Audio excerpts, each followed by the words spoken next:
Hey guys, in this video I'm showing you how to use Gusto Payroll step by step, so you can run payroll for your small business with ease, even if it's your first time. First off, set up your company profile, enter your business info, industry, and start date.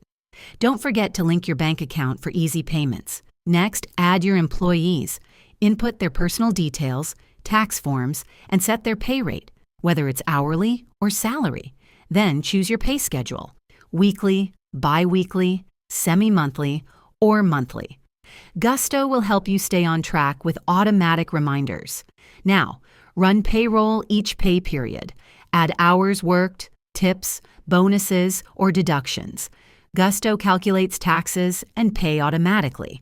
Gusto also lets you manage benefits, 401ks, and health insurance right from the dashboard, perfect for growing businesses.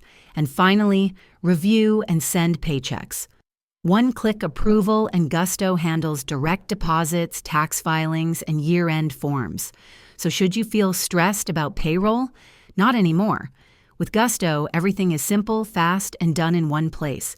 Let me know in the comments if you've used Gusto before. And if you found this helpful, hit like and subscribe.